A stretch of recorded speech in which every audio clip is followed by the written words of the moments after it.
Olá, pessoal, sejam todos muito bem-vindos. É uma alegria muito grande ter vocês aqui hoje para esse encontro super especial. Já comenta aí de onde que você está assistindo, se está no Brasil, em qual estado que você está, e também se você já conhece o Bob. Comenta aí se você já assistiu alguma vez o Bob ao vivo, já teve a oportunidade de ver algum show dele.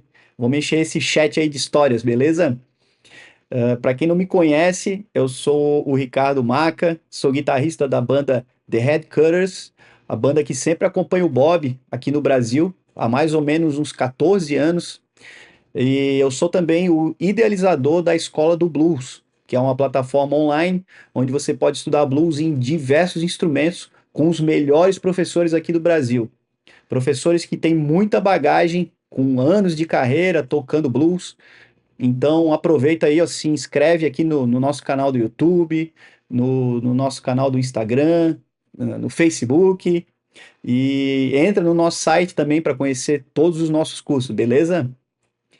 E hoje a gente vai conversar com uma verdadeira lenda viva do blues de Chicago. Ele não é apenas um músico, né? Um cara que estudou esse estilo. O Bob, ele é um legítimo bluesman. Ele é um cara que viveu mesmo essa cultura. É um cara que ajudou a criar o som do blues elétrico de Chicago, acompanhando os maiores mestres com o seu baixo elétrico. O Bob tem 95 anos de vida, mais de 70 anos vivendo o blues na estrada. E ao longo dessa trajetória, ele dividiu o palco com alguns dos maiores nomes, como Otis Rush, Jimmy Rogers, Sunnyland Slim, Ed King, Eddie Taylor e muitos outros. E é exatamente por isso que esse encontro é tão especial. E em função dos fusos horários, galera, essa live ela é gravada, tá? A gente queria transmitir para diferentes locais ao vivo, só que optamos por gravar com o Bob para ficar melhor para todos, principalmente por causa dessa barreira do idioma. Aí assim a gente conseguiu legendar tudo com calma para que todos possam entender, beleza? Mas a gente está ao vivo aqui no chat interagindo. Então aproveita esse momento, porque ouvir essas histórias direto da fonte é algo realmente raro nos dias de hoje. Então eu vou chamar agora o Bob para conversar com a gente. So, Bob Stroger, welcome, Bob. Yeah, All man. right. Good to be here. Bob, it's a pleasure to have you here, man, on the Escola do Blues YouTube channel, man. It's a pleasure, man, to be with you one more time, man. Well, thank you. I'm glad to be hanging around. Yeah. Hey, Bob, what about we start you telling the people just a little bit about your journey when you started to play the blues? Well, it can be a long story. I try to make it short as I possibly can. But when I really got to Chicago, uh, I married a brother played guitar, and well, he was a maestro with Muddy Waters stuff, And matter of fact, when I first started playing, I can't think. I don't know if I played in the same way Abbott Collins played in his key. I don't know. We used to call the Spanish key as tuning, And so because and I just hanging around with those guys, and that's really sound good. I used to hang with them. Then J.B. Hutto, he was just singing then, and I used to, I was the only one who had a car, and I used to kind of hang around and carry him to the gig, and it just kind of started from that. And as I said, when I started playing guitar, I was playing guitar then because the upright was too big to be carried around, and I was playing in Spanish key or what it is, you had to clamp everything, to play. If you wanted to go to A, you had to put a clamp on it, but everything was kind of open tuning, And I started messing around with that, with him, and then it's got to be something I just love to do. It's got to be a passion. Never thought that I would play professional.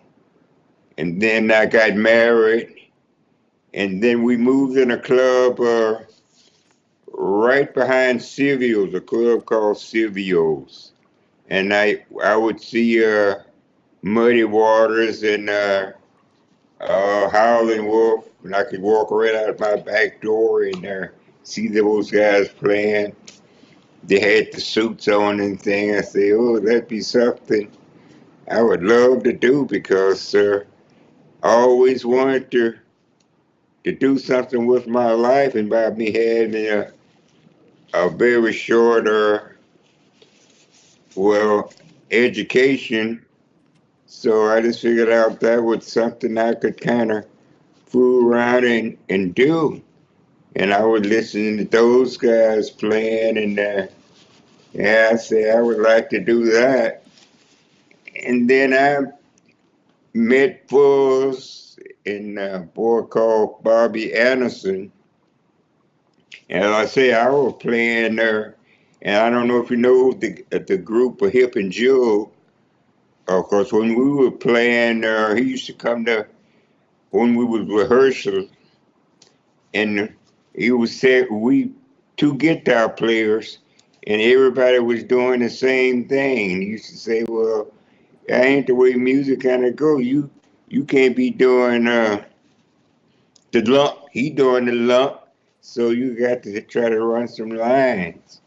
And this kind of started from that, and then I met a Fuzz boy called Bobby Anderson.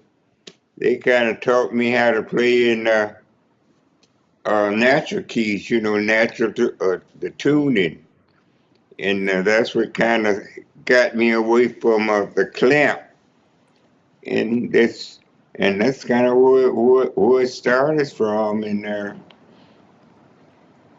I just loved it so well. Never dreamed that I would play professional doing this, but finally, within the guy showed me. I really don't know who started. It was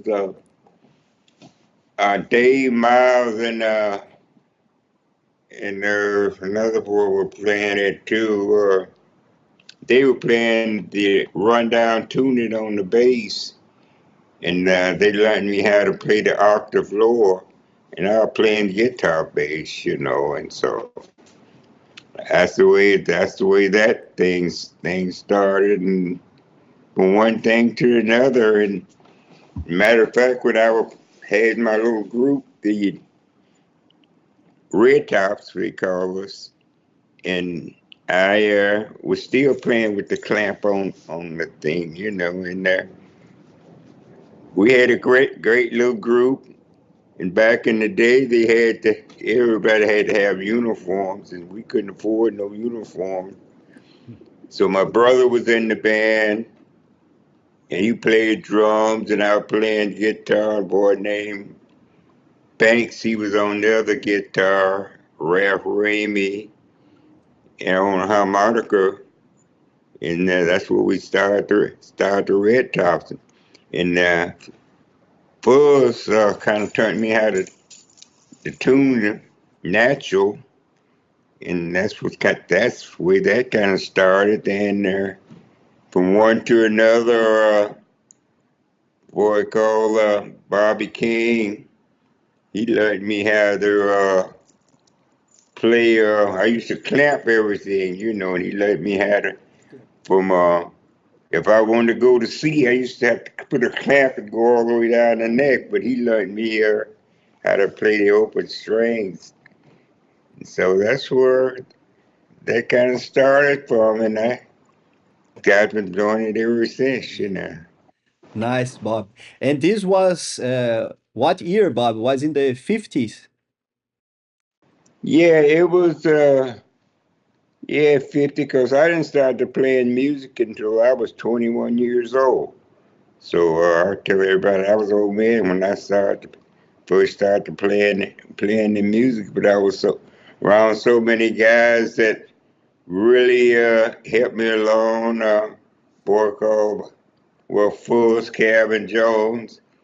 He learned me a lot of stuff. Bobby Anderson and a boy named Frank Jr. Then got with Bobby King, and those guys kind of taught me Wow. And along. Then I started, oh, I can tell this story from now on. I started playing blues, and by me being for country, they say, well, was sophisticated, So then I tried to get into jazz. Boy called, what was his name? I think he's saxophone player. But I got in his band. And we was playing, doing more rehearsal, and we was playing gigs. And so he said, "Well, we need somebody to play some blues." Then that's where Eddie King came into my life. wow, wow, So that's a I nice got story. with Eddie King. I got with Eddie King, and we played for a while. Then Eddie King played the blues, and he the one kind of stole the band from a Rufus Former's horn player's name. Stole it from him, and I got with Eddie King, and that's where it started. Wow. That's a nice story, man. And you were mentioned some names there, Eddie King, Teddy Harvey, and how it was, Bob, to live in Chicago in that time, in the golden era of electric blues, man. Oh well, I was from the West Side back in the day. The West Side didn't come to the South Side, so I stayed on the West Side, and it was great. It was back in those days. There was music every other door. Well, met Freddie King and all those guys, rehearsal, and Frank Jr. and all the older guys. A lot of people didn't even know. That's where I met them, and they was playing, and I just learned from them. But it was really great. Every night you go out, you would go to a different club. And every time you go to a different club, some big name was there playing. Yeah, you learn different things because I was self-learned. It's like hip and jug. I learned a lot from those guys. I don't know if you heard the name, you hip and jug, but they was two brothers. They played in the band together. Uh, Hip Langchain, he played guitar. Jug played the bass, and so he learned me a lot of stuff. James Green, boy called James Green, learned me lots of stuff back in the day. And me and Calvin, we was just like the Gold Dust Twins. Once you saw Calvin, you saw me because I was learning from those guys. They go out and do a gig, and they come back. They want to be with the girlfriend at night and not be knocking on the door. Man, how did you do that? So it was kind of hard for me, but I had lots of guys really brought me through the rough times. Yeah, man, that's a great story, Bob. And you recorded, you played, you worked with some of the biggest names of the blues.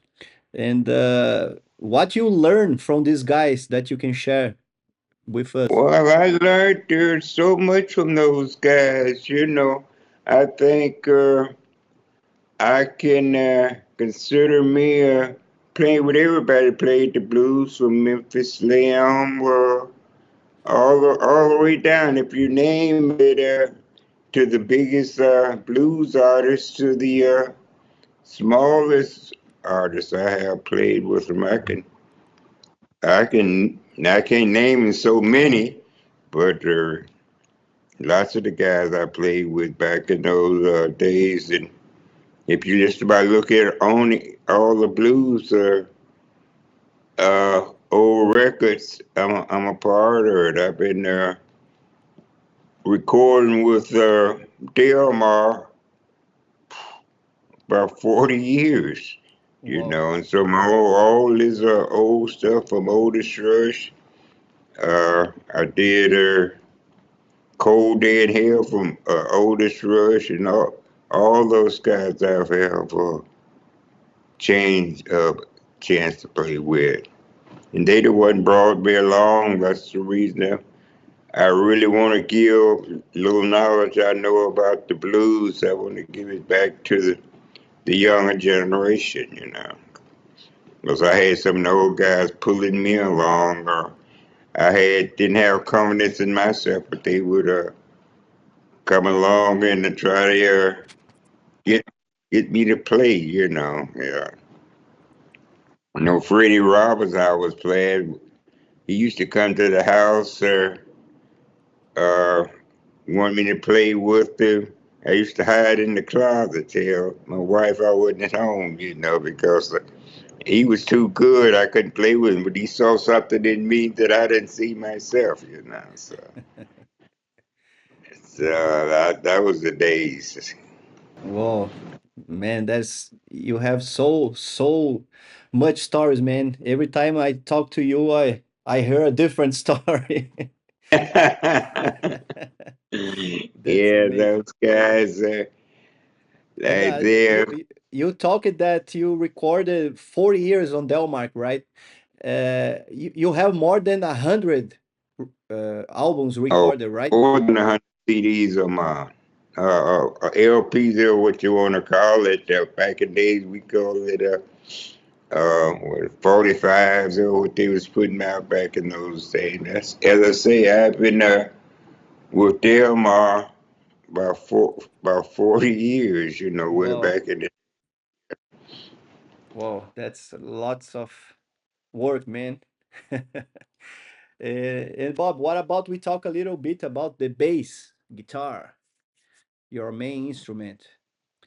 Uh, Well, my bass or the bass I have now, uh, I got that bass from I play and now the first bass I got it at the second bass ever on. And I've been playing over 70 years. And the red bass, what I got up and had it is that long as the first bass, and the bass I got now up and had well over 30 years because I got it from Clifton Anton. He gave me the bass, you know. And I love the old bass. I got a new bass in Switzerland. I just use it when I go over there, but my bass that I usually use is the black one and the red bass. So it's yeah, been with me since beginning of time, yeah. both are jazz bass, right, Bob? Yeah, one is a procedure and one is uh, a jazz. The black one is a precision. It's I think 60, I think 60, 61. Both of them about the same year. Wow. And I had one bass before then. Where that story is, I used to play a bass to call back in the day called a plank that Elmo James and Homesick James both of them made it. It was made a guitar, then they turned it into a bass. And I played that one until I could afford to buy one. Matter of fact, Willie Hudson let me play it. And we got it from I think from Homesick James, and I played that bass for years. And that's the bass. Willie Maybon, bass player, played on when he cut with Willie Maybon. That's the old bass. It's worth a lot of money if I could find it now. I don't know where it is now. And about the bass player, what is the place of a bass player in a band? How he can be on a bandstand? Well, if you, I kind of tell the guys I teach, you know, our job is to make the band. We the heartbeat of the band. And bass player, our job is to listen, and we there to make the artist sound good. We don't play for the bass player. Side man don't play for the audience. He play for the artist. That man. And the artist play for the people. If you make the artist sound good, then you done did your job. It's very easy for you. The music that we play, blues, is very easy for you to overplay the blues. So it's our job is to listen and listen to what the guitar is doing or the singer is doing and accomplish him. Not overplaying him. And you play what make him sound good. I don't care. You may be people won't tell you that the artist can't play with you. You say you can't play with the artist. Your job is to make him sound good. And that's what I try to teach all the kids. You can. It's not how good you can play, how good you can play with the artist. That's our job is to make him sound good. Then we'll get our strokes. Wow. Oh, that's a precious advice, Bob. It's amazing, man. Amazing lesson. Thank you. and for a bass player, Bob, what do you consider the most important thing for him to study and to focus on? Well, I have to focus on what as I said, listening. That's the main thing. What he's done with me by playing with lots of guys that you may get with a group that a guy been used to playing acoustic by himself. And when you play acoustic by yourself, you are kind of make changes when you feel like you can change. You can play 13 bars or what it is. And I know I play with a lots of guys. Well, Homesick James was one of those kind that you had to play along with him because he may play 13 bars, 14 bars, 9 bars. So our job is to listen to him and make the changes with him because two wrongs can make a right. If you do wrong together, it's a right. It sounds good together. So our main job is to listen and play what the instrument or who you playing with, what's comfortable for him, because you are playing for him. That's our job, not playing for the audience. You play for him. The artist play for the people. So I gotta teach that, not how good you can play, and it's that's how good you can play with the guys that you're working with. Wow. Another very precious advice, Bob. And let's talk about the blues-based lessons from the Roots by Bob Stroger. Oh yeah, well I'm doing I I am gonna tell the guys something about that because I kind of teach from the roots. That's what I'm playing now. It's lots of fancy players out there, but I want to learn from the roots. Yeah. And I play a simple bass that a guy can follow, what sounds to make the artist sound good, but it's always spots that you can shine in, or you on your turnarounds, you can do your little fancy stuff on the turnaround and the build-ups, and that's the time for you to shine. But if you're playing with the blues artist, our job is to keep the bottom and give him something to play off for. I say if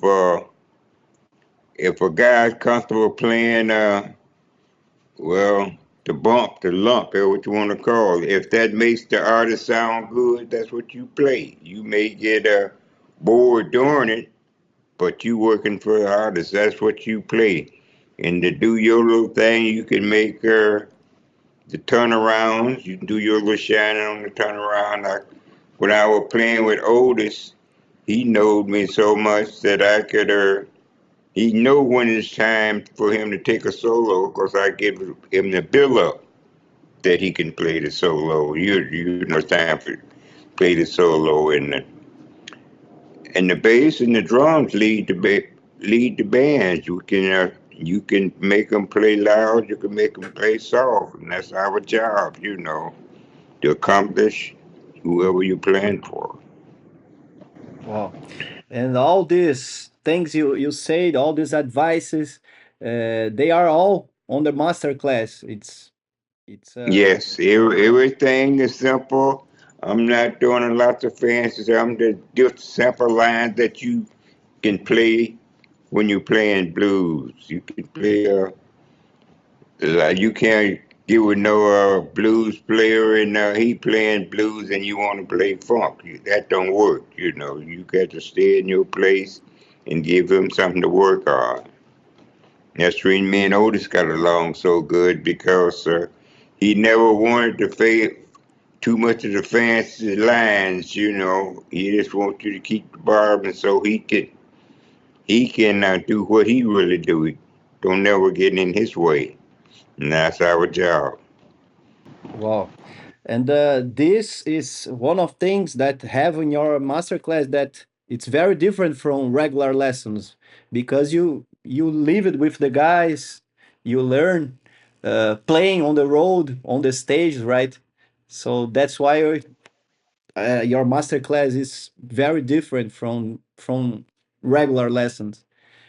Well, yeah, mine's a little different. I brought a little different style. A lot of guys say I play really smooth, but that comes from me kind of learning a little something about jazz. I play lots of chromatic notes when a lots of people play the box notes.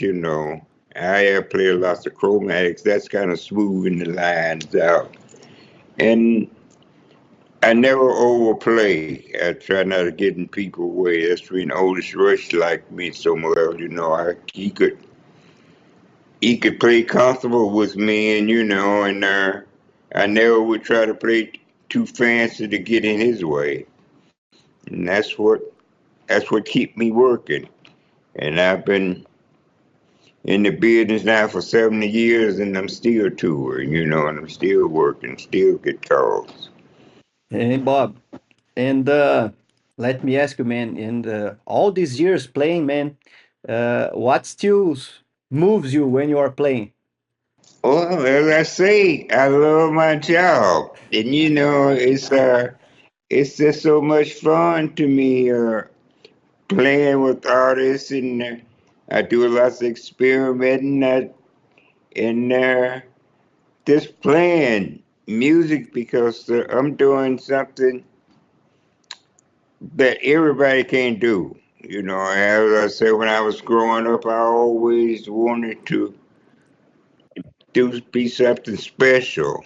And playing music is special. You're doing something that everyone can't do.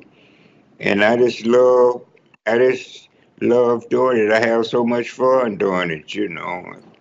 And this make me feel good to see smile on people's face when I play, because they can see that I'm enjoying my job. Yeah, Bobby, we can see every time you are on stage, the way you sing, the way you look at the people always smiling. We can see in your face that you really love your job, man. Well, yeah, people can feel what you're doing, and I'm not a I'm not the best bass player. I'm not the best singer, and I don't call myself a singer, but I enjoy what I'm doing, and I think people kind of love my show because they see I love what I do. I'm not playing with an attitude. I'm glad I'm playing there for them and making them have fun and I have fun with them. I do a lot of singing. I kind of sing to the people, and so that makes people feel that you're really just not an artist, sir. They feel that you're a friend of theirs, they're a friend of yours, and so that makes a difference. Well, always learning a lot from you, man. And what advice, man, you can leave for young musicians that's starting to play now? Well, I tell every musician, first of all, treat people the way you want to be treated. That's what my father always taught us. That's number one. And you know your job, as I talked earlier. You know your job. Do your job. Your job, if you what you call a side man, is to support the artist, whether you're a singer or instrument player. Because in our music, you're not playing with music sheets. You playing by feel, the way you feel, by soul, and you playing off each other.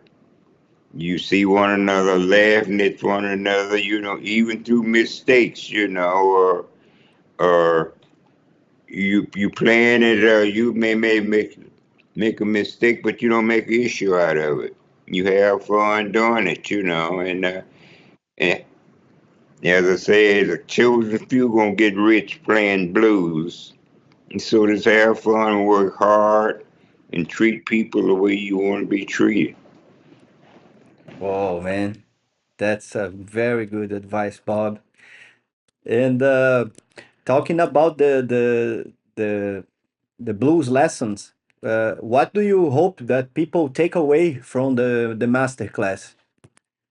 Well, I just hope people use common sense in what I what I try to teach is what I'm talking now, how to treat people, what your job is. That's the main thing it is. If you know your job, I don't think you're gonna go in someone else's band and go try to tell them how to do their show. You play their show the way he wanted to be played, and and play the music that fits the patterns would fit what he's doing, not because you know so much on the instrument that or he can't play, or it's not your job. Your job is to play with him, not overplay him, and let him do his job. And, and then your job is done. As I say, you'll get your strokes when people come out and say, "Wow, the band sound good." But you get up there and trying to show people how fast you use on your instrument, what you can do with the instrument, but you're not playing with the group. And in any group, the group is only good is the weakest one in that band. If you play more than the weakest one in the band, it's not gonna sound good. So play what you do to make the band sound good. That's your job. Wow, that's perfect, man. Perfect words. Thanks for sharing with us. And we are almost done here, Bob. And I want to ask you, uh, how would you like people to remember you as a musician and as a man? I want people to remember me as a man and what I brought to them. Not that I was a great musician. I been all over the world, and I can count the people can say a bad thing about me. And treat people the way you want to be treated. And love your job, love what you're doing. Because this is this can be a lot of work, it's hard. It's work, hard work, but it's fun work. And it can be a lonely job, but you got to make some way to have fun with it. And I tell the kids that I teach, don't get hung up. This is a fast lane out here.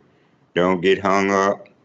Find something to do on your off days besides drinking, Learn how to take pictures, do anything besides just laying in the hotel still drinking.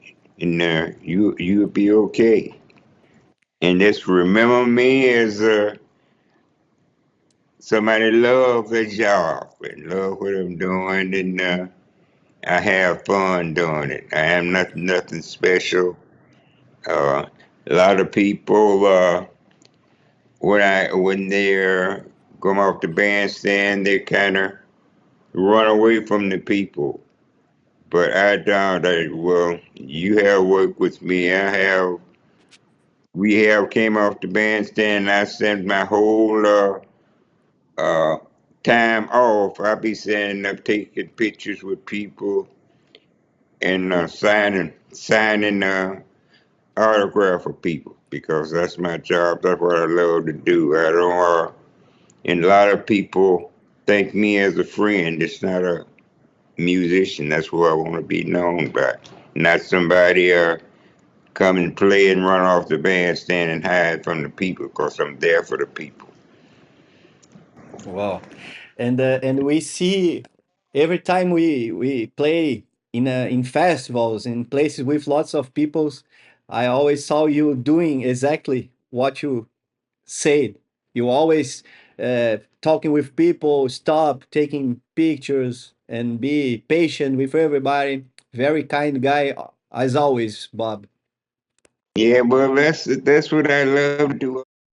People, you know, the people the way pay my rent, pay my mortgage, So I'm there for people. So if people want to take pictures with me, that's part of my job. If they want me to sign autographs or what, that's what I'm there for. And as I say, from yourself that I have set up on the front porch when I should be back resting. I'll be up there my whole animation time. I be signing autographs and taking pictures. And that's part of what I love to do. And that's what I'm for. As I say, I love my job. Yeah, Bob. So, okay, everybody. Blues Bass Lessons from the Roots by Bob Stroger. It's officially out now. And hey, Bob, what about you invite people to come and have some blues lessons with you? Okay, I'm looking to see it, and I hope I have lots of fans in there. I hope they get something out of what the old man trying to teach 'em.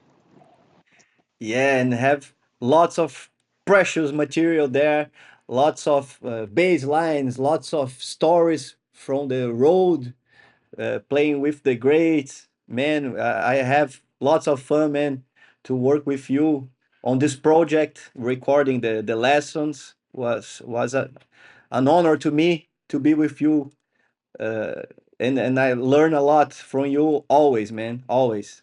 Thank you for Okay, everything. well, Sunnyland Slim, he liked me a lot, and Eddie Taylor, and I want to share it to all of my fans out there. So we gonna have some more talks later on. For sure, my friend. Thank you one more time, Bob, for your time, man. Thank you for everything. Okay, And we see you each other maybe in Brazil or in Chicago. oh, I it I sounds like a winner to me. I'm looking forward to it. And thank you for having me on. And I'm so glad to be a part of your project. Thank you so much.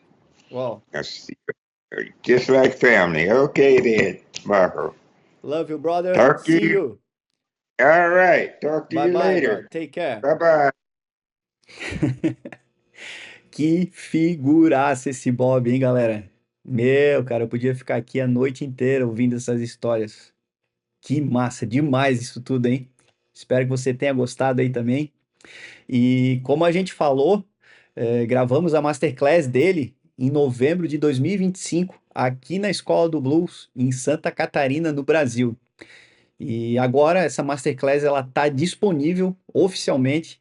E se você quiser adquirir, então, esse documento histórico, né, que o Bob gravou, com várias aulas ensinando todas as linhas favoritas de baixo dele, o Bob canta também em várias aulas, ele conta várias histórias da vida dele, né, histórias pessoais e também histórias na estrada que são incríveis, assim, ó, é uma história melhor que a outra.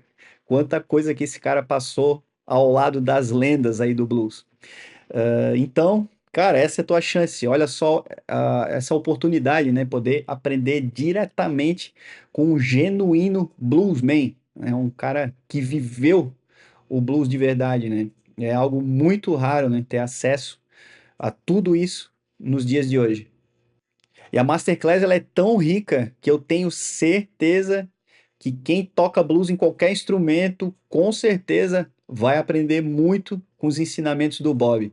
E até quem não toca vai se divertir com as histórias dele e entender um pouco mais sobre o que é o blues.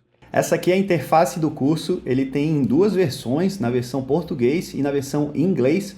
É o mesmo curso, o que muda é o idioma aqui da interface. Todas as aulas, elas têm legenda em inglês, português, espanhol, francês. É só você escolher dentro do player na hora que estiver assistindo. As aulas, elas estão todas organizadas aqui, ó. Ó, você clica aqui, abre, né, e escolhe. Tem bastante conteúdo aqui, ó, sobre baixo.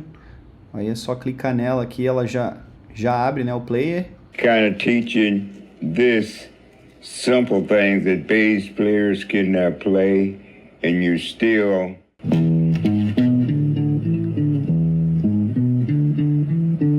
very line. Ó, aí dando sequência vem a parte sobre a vida do Bob, né? Que ele conta a história dele desde lá do começo, como que era Chicago antigamente, como que ele começou a tocar, né? Ele dá várias dicas para quem está começando, conselhos, né? Para quem quer entrar nessa carreira da música. Essa parte é muito boa, são as histórias que ele conta que ele viveu na estrada ao lado dos mestres, então tem muita coisa engraçada aqui, é bom demais ouvir essas histórias do Bob. E aqui a gente tem um conteúdo extra, onde a gente vai atualizando com informações para o pessoal conhecer mais sobre o Bob e sobre a carreira dele. O link para acessar a Masterclass está aqui embaixo na descrição. Tá nos comentários, tá nos nossos grupos oficiais da live, tá no Instagram da escola e em todos os nossos canais. Então, se você gosta de blues, se você toca baixo ou simplesmente quer entender melhor essa linguagem, eu recomendo muito que você aproveite essa oportunidade. E mais uma vez, muito obrigado por estarem aqui com a gente. Obrigado ao Bob por compartilhar suas histórias. Obrigado a todos vocês que fazem parte da Escola do Blues. Não esquece de seguir a gente aqui no YouTube, no Instagram, no Facebook. Acessa lá o nosso site para conhecer os nossos cursos e nos vemos em breve, hein? Viva o blues! E como o próprio Bob diz, vamos manter o blues vivo. Valeu!